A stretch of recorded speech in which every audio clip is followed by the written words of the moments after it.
On Tech News Today, Tesla is losing money on every car they sell. Plus, ad blockers go mainstream. And we'll tell you about new glasses that stop face recognition. It's all coming up next on Tech News Today. This is Twit. Bandwidth for Tech News Today is provided by CashFly at CACHEFLY.com.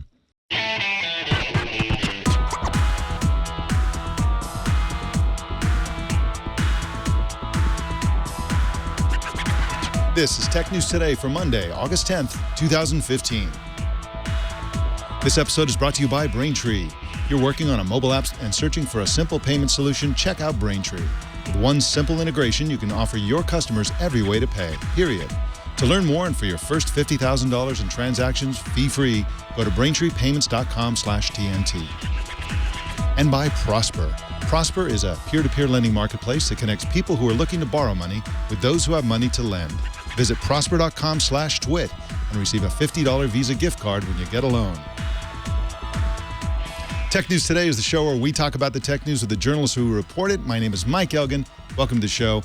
Our co-anchor today is CNET.com editor-in-chief Lindsey Turrentine. Hey, Lindsey, how you doing today?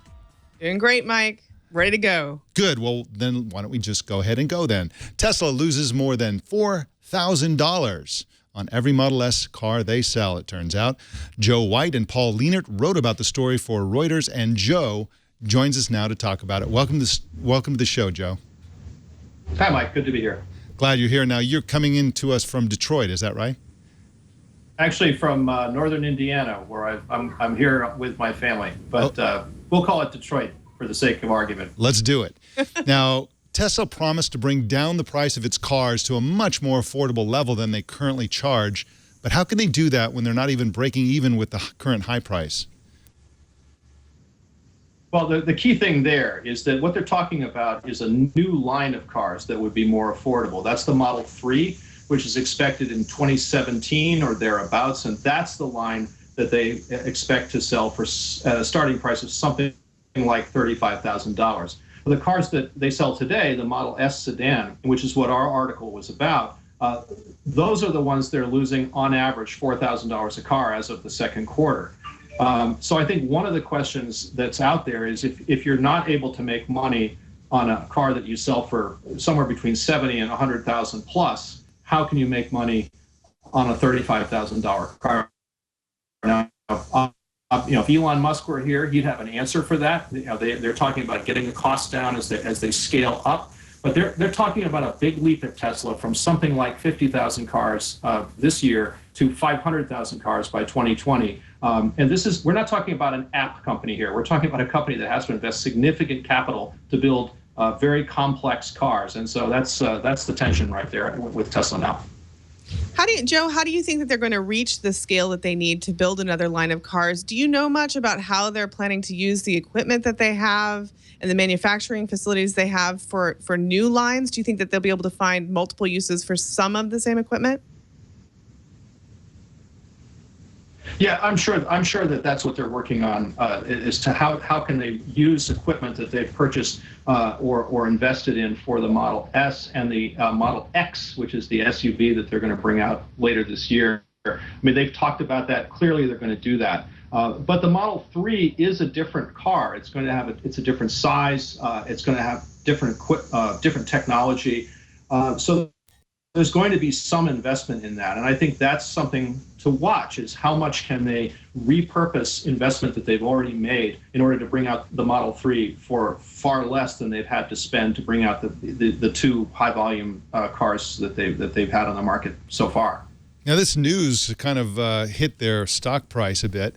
And of course, Wall Street tends to be pretty fickle and short-term in their thinking.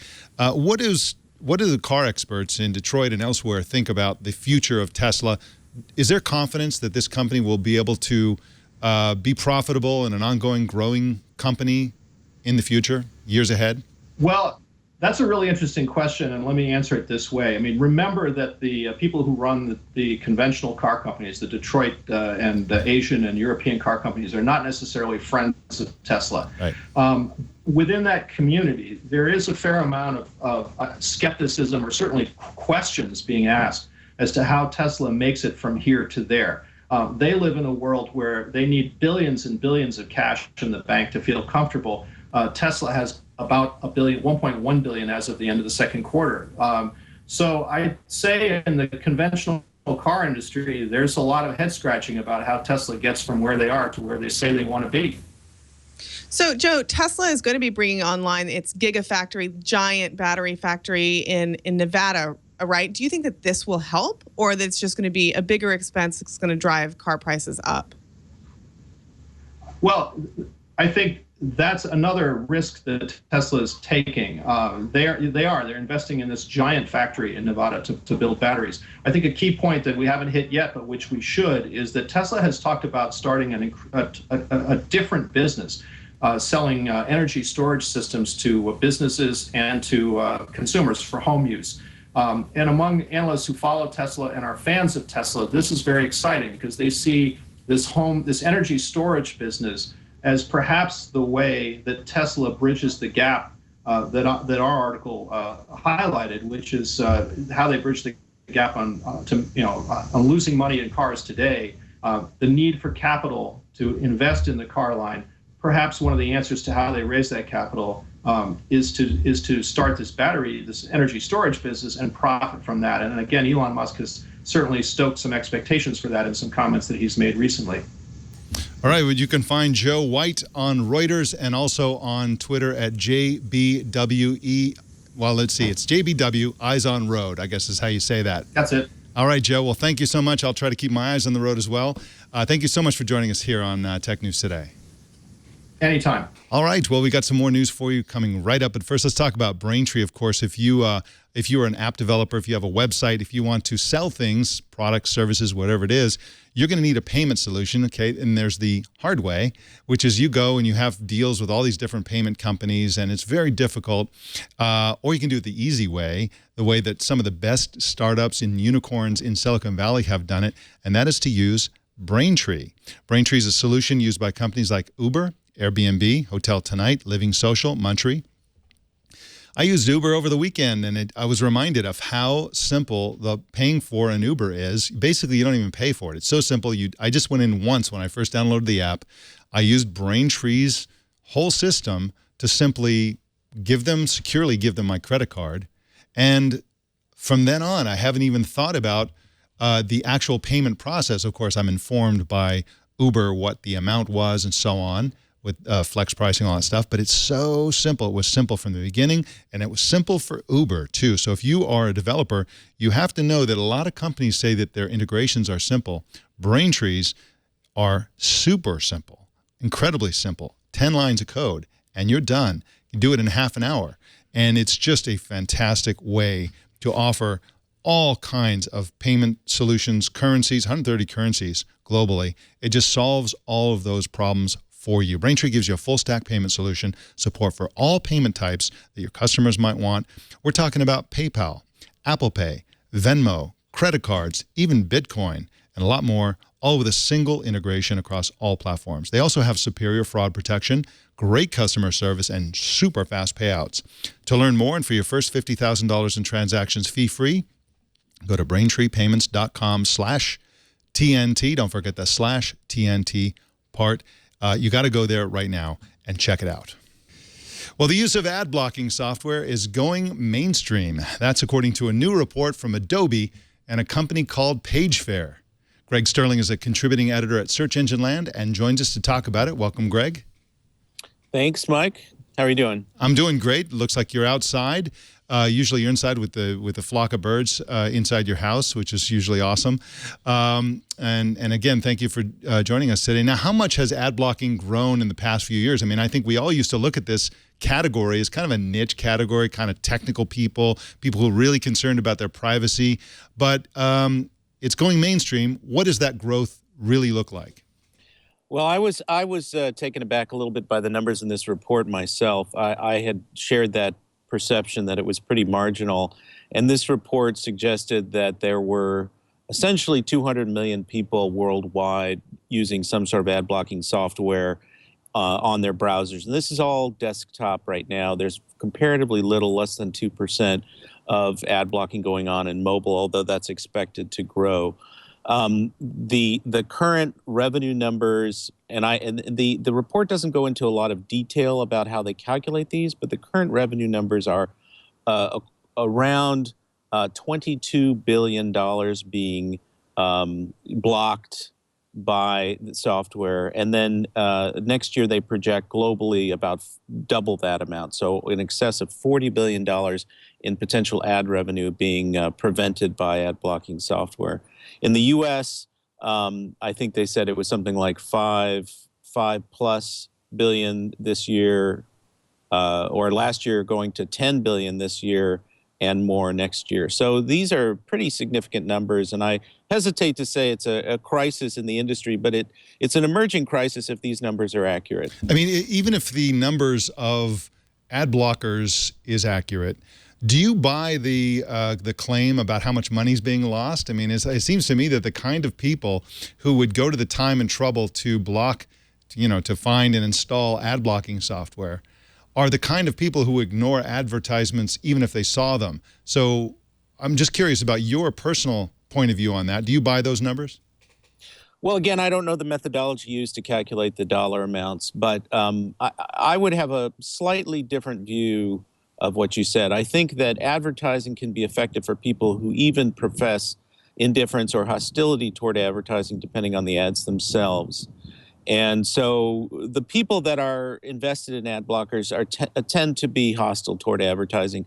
But if you look at a lot of the consumer survey data, separate and apart from this, you see a lot of ambivalence or hostility toward advertising. People don't like being tracked. They don't like the idea of ads in general. But advertising is nonetheless effective. This kind of contradiction has existed for a long time. So the idea of removing ads from people's view is problematic, I think, even for people. Go ahead, Liz. Yeah, sure. Can we talk a little bit about the kinds of ads that are being blocked here and the potential effect that blockers have? I am assuming, based on what I know about ad blocking technology, that we're mostly talking about blocking traditional, what we call in the industry the MPU, which is that square one over on the side, and the leaderboard, which is that horizontal ad that runs across the top of a normal web page. There are all kinds of advertising vehicles on the internet, including so-called native advertising, which is advertising that essentially masquerades as content. I assume that we're talking about the former ads, the picture ads. And is that the case? And is it also, do you think that this is going to have an effect on how sneaky advertising gets?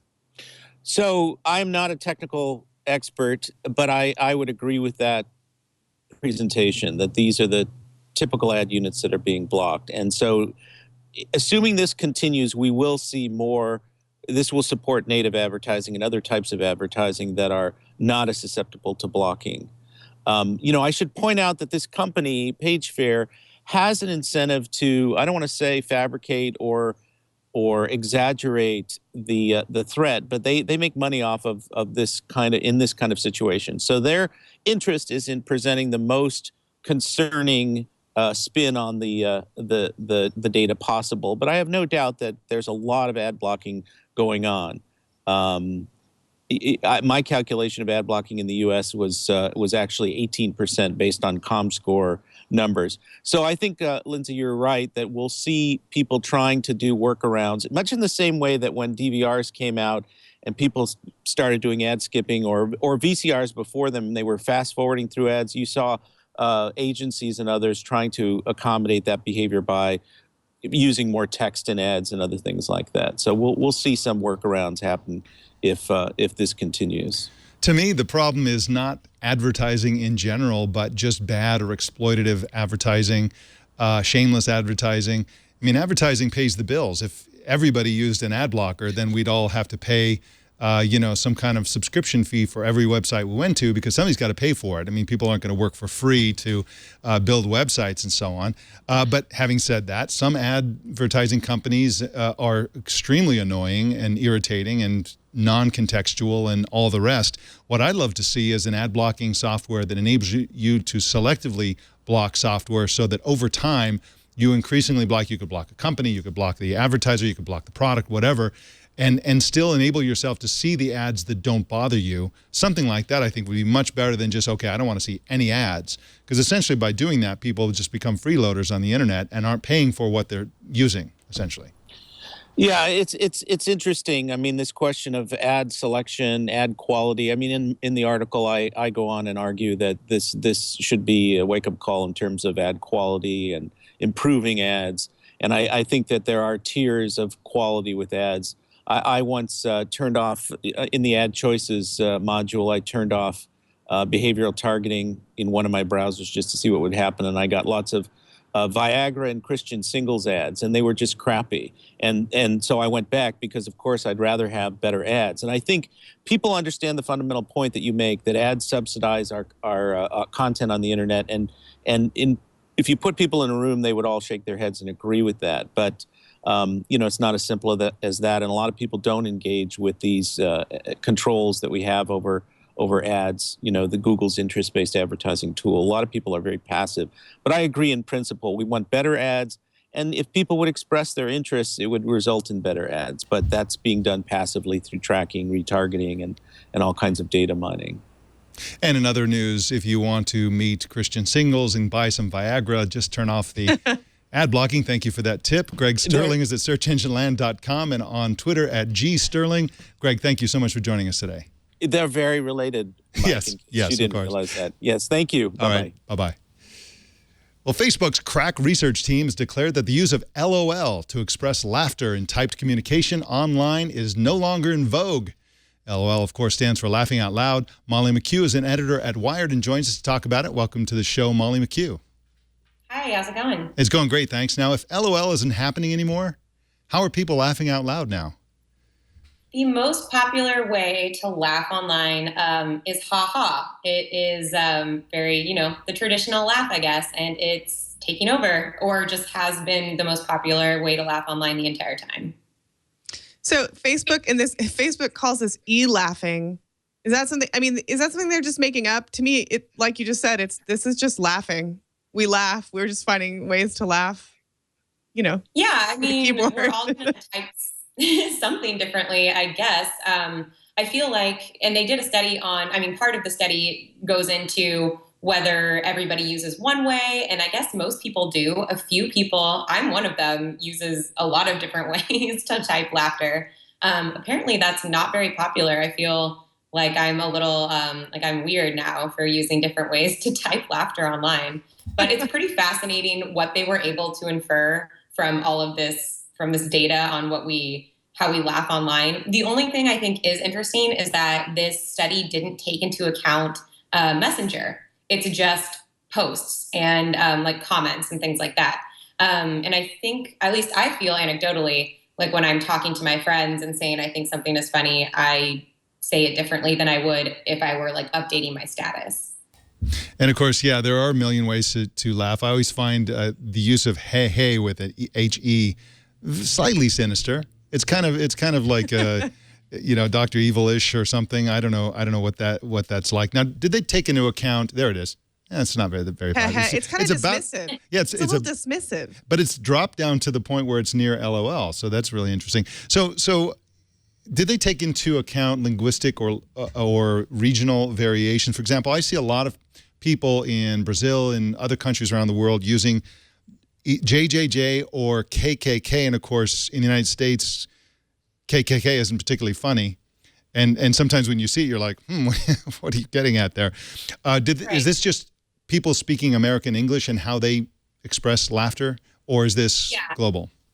It's focused on English laughter and English interpreted emoji. They looked at global shares, but they restricted it just to English because it just got really complicated to try and decipher language across so many different global barriers, which makes sense. The thing I thought was most interesting is how popular emoji have become. They're more popular than LOL, I believe, which I think this study almost says more about how much we use emoji and that people will use, you'll say ha, ha, ha, ha, ha 5 times, but you'll use one emoji. So it's just very much this succinct way of communicating that's taking over everything. And I guess letters are dying is the sad conclusion there. No. Molly, Okay, so did they also talk about the length? I'm very interested in this. Did they also talk about the length of the ha-ha, right? Like I'm a two-ha person, ha-ha, usually. But if something's really funny, then it's like ha, ha, ha, ha, ha, ha, ha.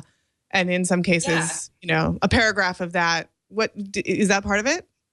They go into it a little bit, but they kind of say that they loop in ha, ha, ha, ha, et cetera, into just the ha, ha category.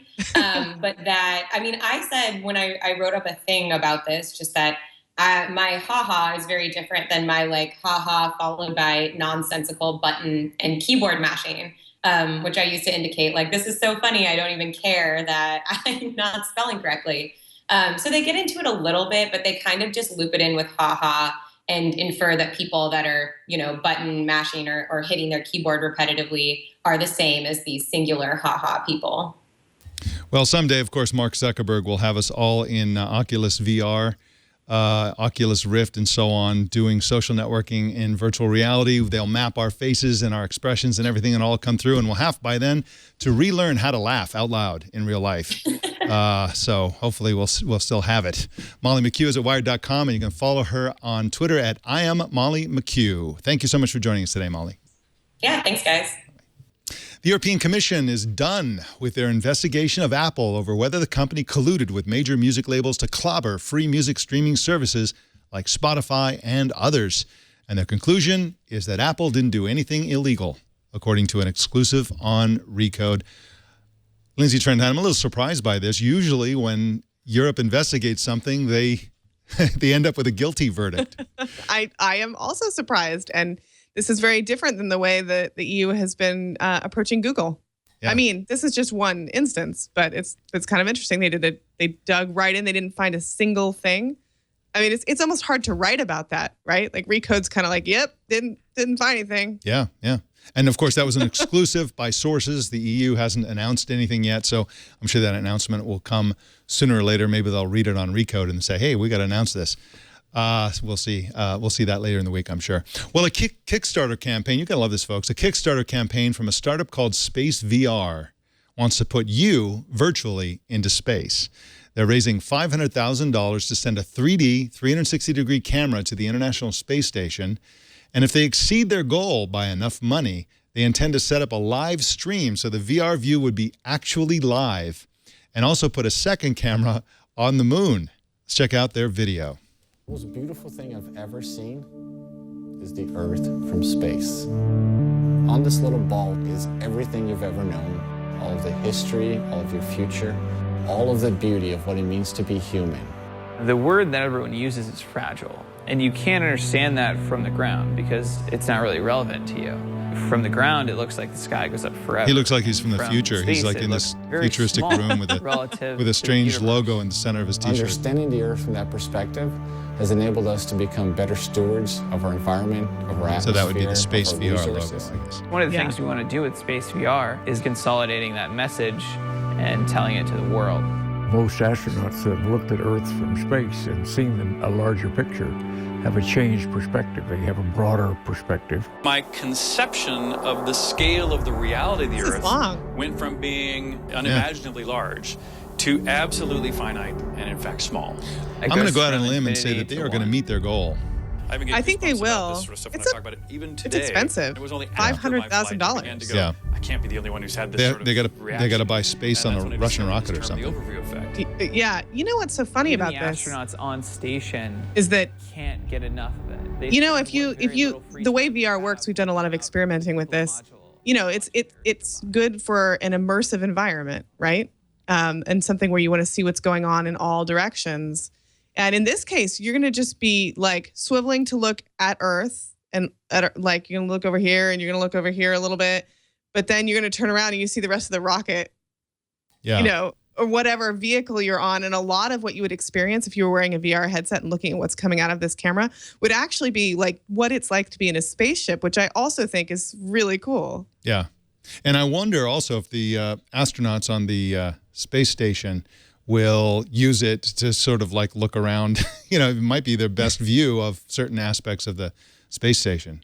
Anyway, they've just begun. They've got 29 days to go. They've got 59 backers, and they've so far raised $2,658. And again, their goal is $500,000. And again, once this really takes off in the press, we're a little early here on Tech News Today, but once this really takes off in the mainstream press, I think they're going to be flooded with money. People love this kind of thing. I just hope they can pull it off. It's cool.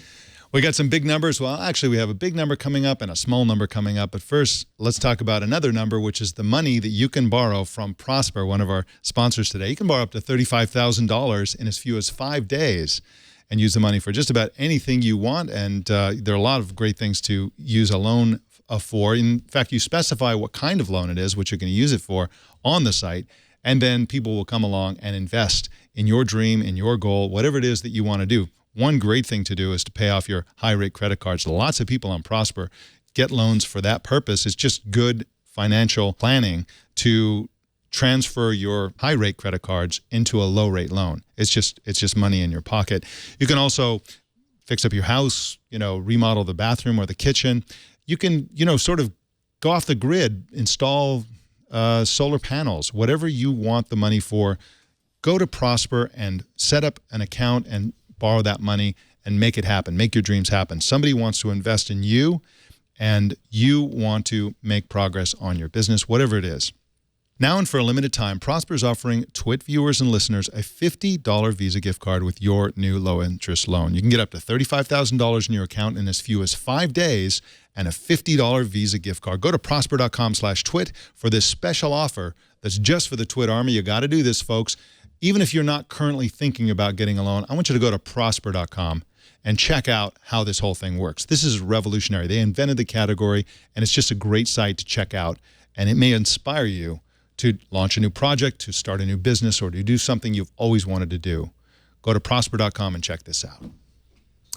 We got a big number for you and a small number. The big number is $1.7 billion. That's how many dollars Apple's App Store made in the month of July alone. Why so much? Well, this is a big increase from previous Julys, of course. Downloads by Chinese users are being credited with the jump in App Store revenue. Lindsey Turrentine, Apple's kind of changing the reputation of China as a place that wants really cheap phones and free apps. They're actually spending a fortune on Apple phones, and they're paying for apps. Yeah. There are so many Apple phones there that you figure if you're going to have the best experience with any phone, you're going to get the best apps. And people, when it comes to, people are so silly about purchasing apps, right? But at the end of the day, $1 or the Chinese equivalent on a single app is really not going to break the bank for anybody. And I think most people realize that once they have a specific piece of hardware in their hand. Yeah, that's probably true. Well, we got a really tiny number. Tiny. The number is 30. That's the lowest price. Google hopes that smartphone makers will be able to sell Android One devices in India. Their target price range goal is between $30 and $50, according to an exclusive in the Financial Times. Android One, of course, is Google's initiative to drive down the price of Android phones in emerging markets. Could you imagine, Lindsey Turrentine, a smartphone running Android for $30? I can, but I think that's because they've actually been talking about it for a while. I mean, they've been talking about it since Mobile World Congress, I think, a year and a half ago. This idea has been out there a long time. This is the $25, the $30 phone. I mean, if you think 10 years out, 15 years out, it seems like we're going to have to get there for everybody to be able to participate. Yeah. Well, the combination of the initiatives that companies like Facebook and Google are doing to get free internet connectivity through balloons, drones, whatever, to remote areas in the world and driving down the cost of a smartphone to $30. This is really going to change the world if they can pull all that off. We'll just see if they can really do it. Well, in news you can lose, glasses designed to foil facial recognition systems are about to go on sale in Japan. Japan's National Institute of Informatics developed the technology, and an eyeglass company there will make and sell them. The product is called Privacy Visor, and it works by using unique angles and patterns on the lenses that either reflect or absorb light. In 90% of tests, the glasses prevent digital cameras or smartphones from identifying a human face and focusing on it. The glasses will go on sale in 10 months and cost about $240. What were you going to say, Lindsey? It seems to me that they're just so big. That's all you need, right? Right. Like, forget about all the fancy reflectivity and patterns. They're just giant glasses that cover a lot of your face. Yeah, you'll look like an idiot, but who cares? Nobody will know who you are because it can't recognize you. Well, yeah, other people won't be able to recognize you either. Just make sure you're walking down always the street. exactly. Make sure you're always wearing them whenever somebody takes your picture. So, excuse me, wait a minute. Don't take the picture. Let me put on my giant goggles.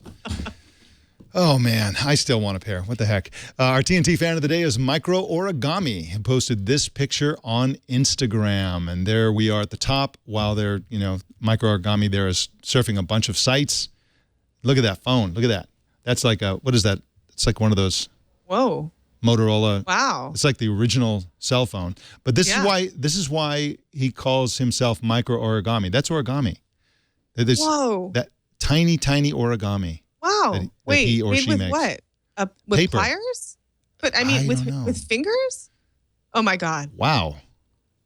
I am beyond impressed. I don't think this is my favorite thing of the day. Yeah, that's him. That is amazing. Incredible. That is incredible. Show us how you watch or listen to TNT. Just record a video or take a picture of yourself or your setup of your tiny origami and post it on Instagram, Google+, Twitter, or Facebook, and use the hashtag HowIWatchTNT so we can find it. That is incredible. Lindsey, that is a piece of origami on a penny. Yeah. It's like much smaller than the penny. Incredible. Wow. Incredible. Lindsey Turrentine, what are you working on these days, and where can people find and read it? Well, come to CNET.com, of course, to find all of it. We've got a great series running right now. A bunch of staffers took some time to write up the piece of technology that they are most excited about right now. It's kind of interesting to see what a very diverse group of people are getting worked up about. So that's a fun one. Very cool. Go see people get worked up. I love to see it. I love nerds and geeks, my kind of people. Thank you so much, Lindsey Turrentine, and we will see you back here next week. Thank you. Thanks, Mike. All right, have a good week. Bye-bye. You can subscribe to Tech News Today on TuneIn, or you can choose your favorite way to subscribe at twit.tv/TNT. TuneIn, by the way, works both with Amazon Echo, and you can also get the Twit live stream on TuneIn. It's a rarity there. You can also watch us live every weekday at 10 a.m. Pacific, 1700 UTC at twit.tv/live. You can follow us on Twitter at Tech News Today TV, and you can follow me at elgan.com. Also, don't miss our other news show, Tech News Tonight at 4 p.m. Pacific every single weeknight. Megan's guest tonight is Ben Heck. And that, ladies and gentlemen, is the Tech News Today. The show is produced by Jason Cleanthes and edited by Anthony Nielsen. My name is Mike Elgan. Thanks for tuning in. We'll see you tomorrow.